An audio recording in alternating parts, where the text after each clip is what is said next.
하나님 말씀 봉독하겠습니다. 역대상 15장 25절 말씀부터입니다.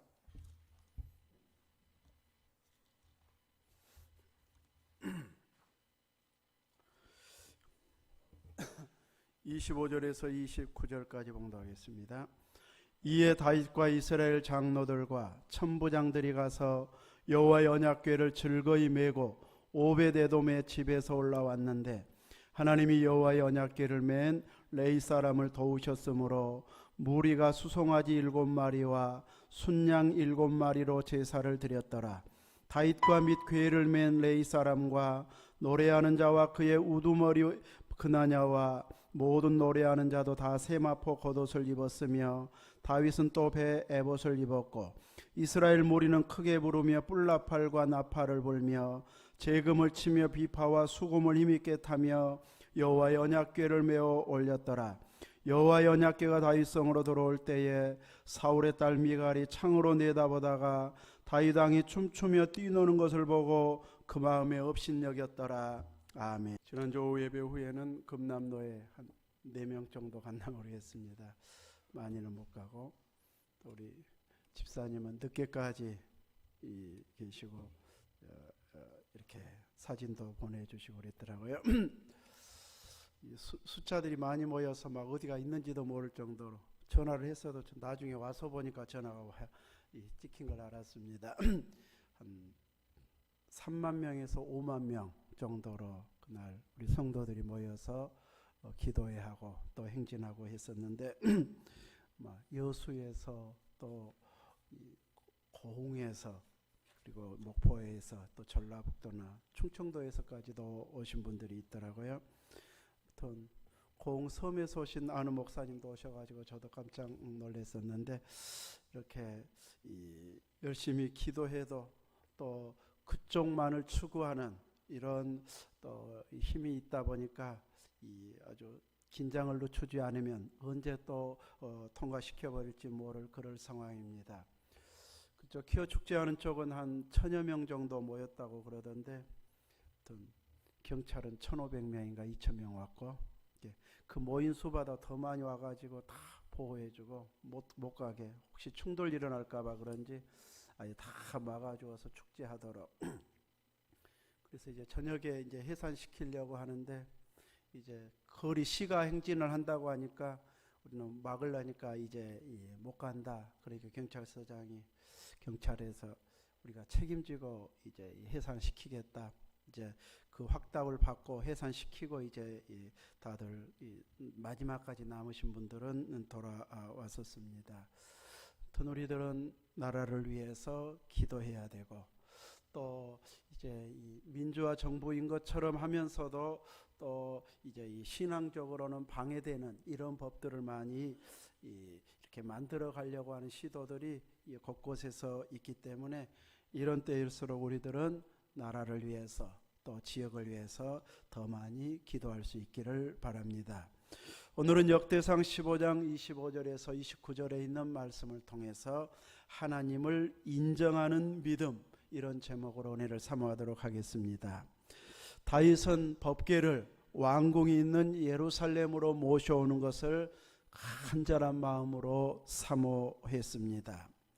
이 마음만 있다고 해서 열정만 있다고 해서 다 되어지는 것은 아니고 이제 이 구체적으로 일을 진행할 때는 냉정하고 철저하게 준수를 해야 되는데 그렇게 하려면 하나님께서 어떻게 법궤를 이동하라고 했는가 여기에 관심을 갖고 거기에 맞추어서 이동을 해야 합니다. 왜냐하면 이제 사람처럼 적당히 봐주고 또 그러면 어쩔 수 없었다고 하는 것처럼 하나님은 봐주시는 분이 아니기 때문입니다. 우리나라 법은 술에는 참 관대해가지고 술 취해서 그랬다 그러면 많이 봐줘 버립니다. 자기 정신이 아니었다고 해서. 근데 문제는 그 술 취해가지고 너무 큰 피해를 줘버리니까 그것이 이제 큰 문제가 되어지는 것을 보게 됩니다. 이렇게 하나님 앞에서는 철저하게 하나님과 연관된 부분에 있어서만큼은 말씀을 잘 지켜야 되는데, 언약궤를 이동할 때는 레이지파로 하여금 어깨에 메고 이동하게 했습니다. 광야에서도 그리고 도착에서도 항상 이제 이 어깨에 메고 이렇게 이동을 해야 되는데, 다윗은 시대가 발전하면서 더 좋은 방법을 만들어 가지고 이동하려고 했던 것으로 보여집니다. 그냥 간편하게만 이동하려고 했다면은 새 수레가 아닌 기존 수레로 움직여도 됐을 것입니다. 그러나 새 수레로 이동했다고 하는 걸 보면은 이제 한 번도 사용하지 않은 이런 좋은 것을 만들어서 하나님의 법궤를 이동하겠다고 하는 나름의 마음이 있었던 것으로 보여집니다. 그래서 재정도 상당히 드리고, 그리고 마음도 쏟고 준비도 단단히 해서 새 수레를 만들어서 이동을 하려고 했었는데, 하다가 불상사가 일어나게 되어져서 이제 웃사가 하나님의 침을 통해서 죽게 되고, 이제 법궤는 예루살렘 성으로 옮겨오지 못하고 오벳 에돔의 집에 석 달 동안 있게 되어집니다. 이렇게 철저하게 준비한다고 했어도 이제 자기 생각으로, 왕의 생각으로 철저히 준비한 것이고, 하나님의 생각과는 또 차이가 있는 이런 부분이 있었던 것을 알고 나서는 그 다음에 두 번째로 이동할 때는 철저히 인간적인 방법을 이제 내려놓고 하나님께서 말씀으로 명한 그대로 이동하도록 어깨에 메고 이동하게 하는 것을 보게 됩니다. 하나님의 언약궤를 예루살렘으로 옮겨오는 일에는 단지 나라의 체면이나 위신을 세우거나 왕 자신의 권위를 드높이고자 하는 의식이 결코 아니었습니다. 법궤를 이동해서 옮긴다는 것은 이스라엘의 참 왕은 하나님이십니다. 우리의 왕은 하나님이십니다. 하나님이 우리의 왕이시면 우리나라의 중심인 수도에서 하나님이 다스려야 됩니다 하는 이런 마음이 중심에 있었기 때문에 예루살렘으로 모셔오려고 했던 것이죠.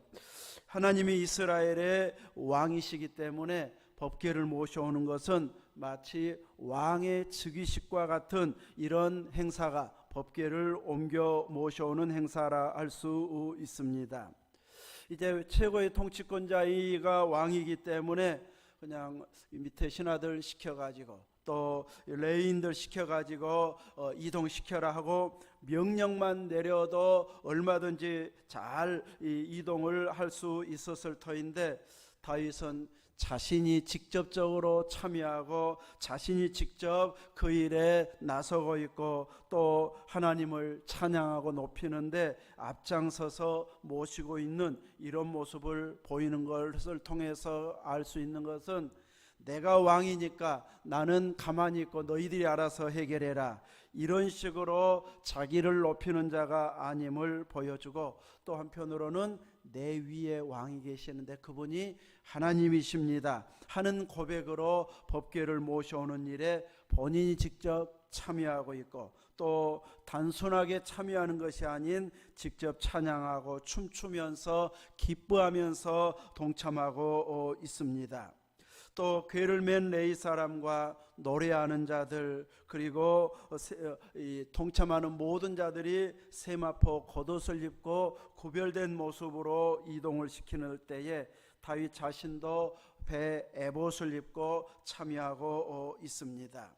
오늘 본문에 있는 것처럼 이스라엘 장로들도 천부장들도 이스라엘의 온 무리들도 크게 찬양하면서, 본문 전에 있는 말씀, 이렇게 천부장 또 장로들 이스라엘의 온 무리가 다윗과 함께 이렇게 동참해서 행복하게 모셔오고 있습니다.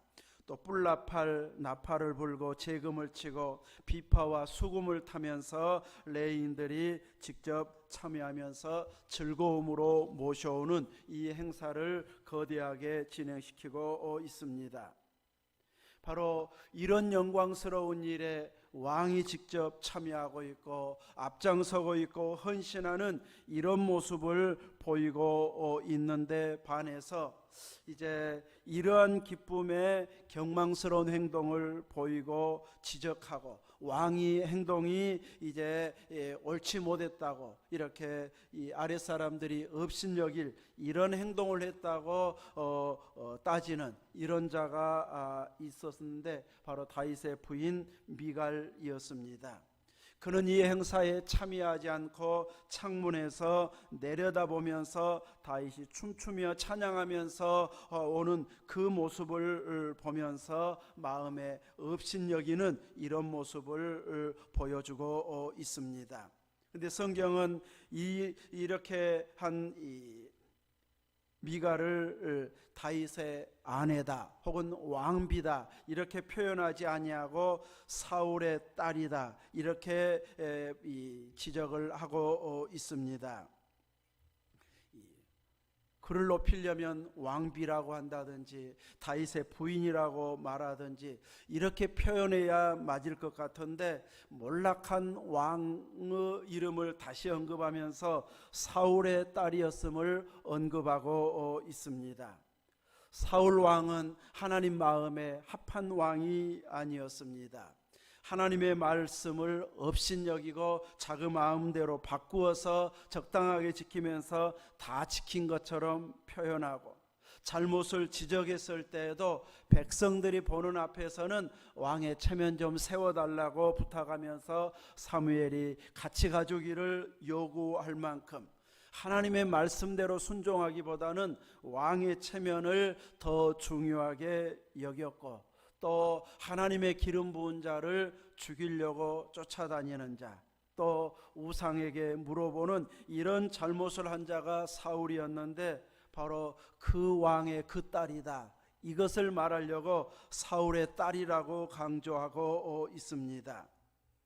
온 국민들이 왕을 비롯해서 온 국민들이 하나님의 법궤를 모셔오는데 적극적으로 동참하고 있는데 왕비가 되어가지고 이제 동참하지 아니하고 멀찍이서 바라보고 관망하면서 왕의 행동을 업신여기고 있어서 하나님의 그 오심을 기뻐하는 이런 기쁨에 동참하지 못하는 어리석은 자의 모습을 지적해주고 있습니다.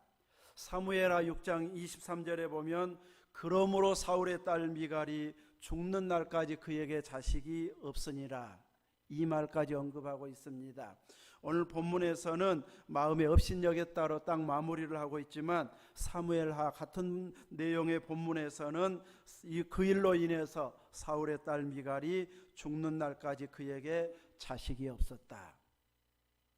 단순히 그냥 불임이 아닌 하나님의 일을 업신여기고 같이 동참하지 못하는 그 일로 인해서 건강 문제가 아닌 하나님께서 태를 막아버린 이런 일이었음을 지적하고 있습니다.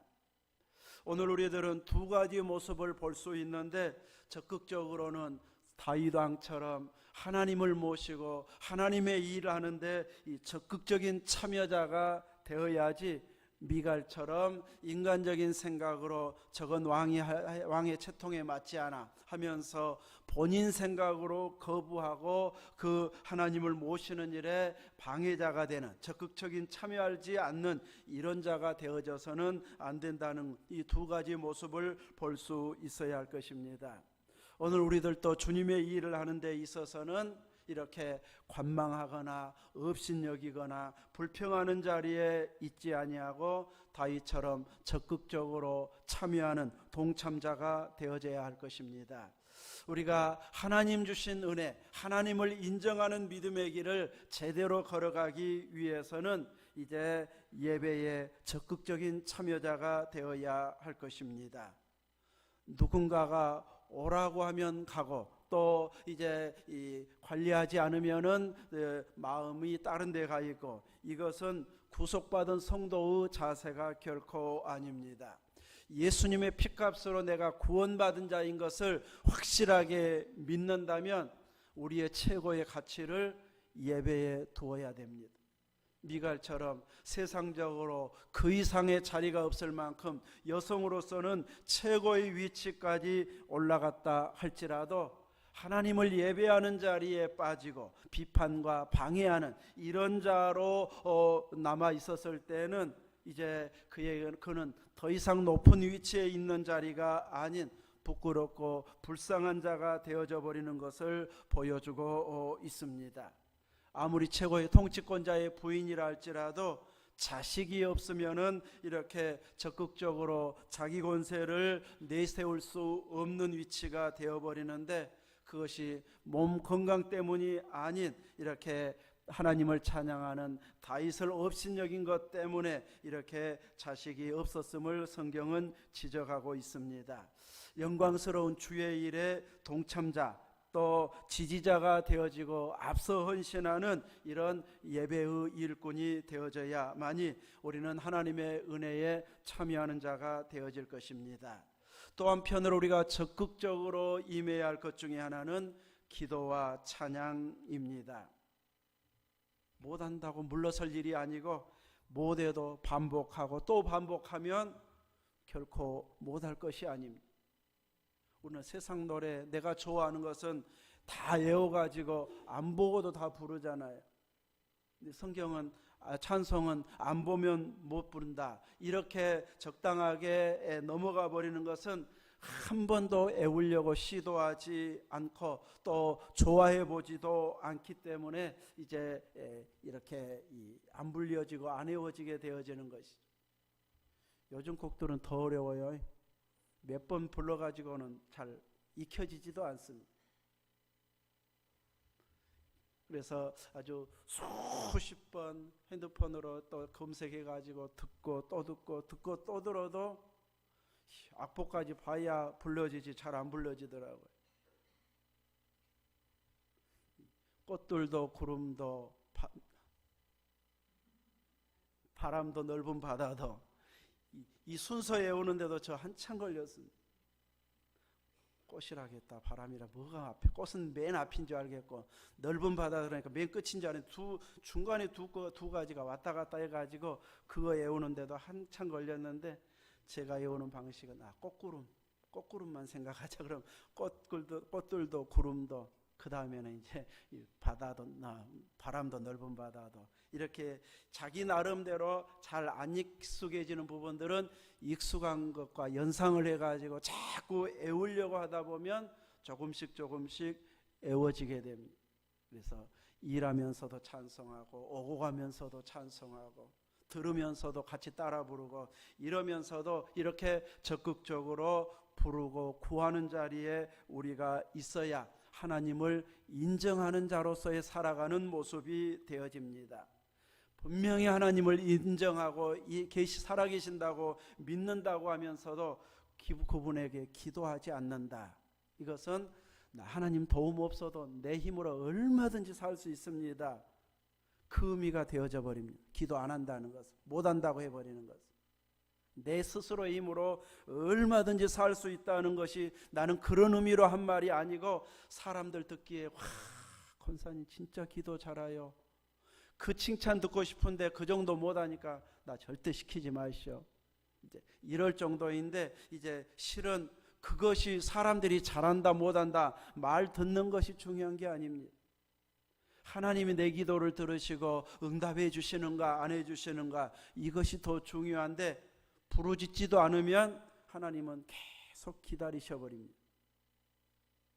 우리처럼 100년만 사시는 분이 아니기 때문에 하나님은 1000년도 기다려 버려요. 구하지 않으면. 그러면 살아생전 응답 못 받아 버려요. 그래서 우리가 구체적으로 부르짖어야 됩니다. 대표 기도는 나 시키지 마시오 해도 속으로는 계속 기도해야 되고요. 혼자 있을 때는 크게 기도해야 되고요. 써가면서라도 정리해가면서라도 기도해서 기어이 응답받아야 됩니다. 적어놓으면 응답 받았는지 안 받았는지 훨씬 더 이렇게 검증하기가 좋습니다. 또 우리가 적극적으로 참여해야 할 것 중에 하나는 감사하는 일입니다. 하루에 노트 하나씩 사가지고 5가지씩만 감사를 기록해 보십시오. 기록하다가 보면 이제 기록해야 되니까 뭐 감사할까 의식적으로 하나님을 더 생각하게 됩니다. 내년에 진토리교회에서 2월 달에 또 인터넷 집회가 있는데 이제 안내문이 왔는데 조약돌 15개씩 구해놓으라고 이렇게 이제 준비물을 준비하라고 했더라고요. 이 조약돌을 매일같이 책상 앞에 놔두고 하나씩 옮기면서 주님을 더 생각하라는 것이죠. 기도하라는 것이죠. 나도 모르게 넘어가 버리니까. 이렇게 구체적으로 보여지는 걸 하나씩 옮기면서 오늘도 더 주님 깊이 생각합니다. 주님 안에 거하기를 원합니다. 주님 사랑합니다. 사모합니다 하면서 하나씩 옮겨놓고 또 조금 있다가 또 그 기도하면서 또 하나 옮겨놓고 하루에 15개씩만 옮기기 시작하면은 기도를 지금보다 훨씬 풍성하게 할 것입니다. 그 기도까지 못하면 조약돌 5개씩 주워다 놓고 감사를 하나씩 하면서 옮겨놔 보십시오. 쓰기 힘들면은. 이렇게 우리들이 구체적으로 감사로 표현하면 그 감사의 표현이 다 넘치도록 하나님은 우리에게 우리가 감사한 것보다 더 넘치게 채워주시는 하나님이십니다. 그래서 끊임없이 전에는 이제 그냥 넘어갔을 때는 감사거리를 찾지 못하다가 찾으려고 하다 보면 이 감사는 어제도 했는데 그제도 했는데 또 하기가 죄송하네. 그러면 다른 것 막 찾아낼 거 아니에요. 그래서 우리들은 먹을 수 있고 볼 수 있고 들을 수 있고 걸을 수 있고 이 모든 것 하나씩 감사하다가 보면 어느 것 하나도 내 힘으로 되어지는 것 아니고 다 하나님의 은혜임을 알고 끊임없이 고백하다 보면 우리의 믿음의 깊이가 더해져 가게 될 것입니다. 우리는 이제 미갈처럼 이렇게 지적하고 방해하고 또 동참하지 못하는 이런 모습으로는 신앙이 결코 자라지 못한다는 것을 알고 이런 행동이 아닌 적극적으로 참여하는 일에 온 마음을 쏟아서 여러분 자신의 믿음의 신앙이 계속 성숙되어져 갈 수 있기를 주님의 이름으로 축원합니다. 아멘.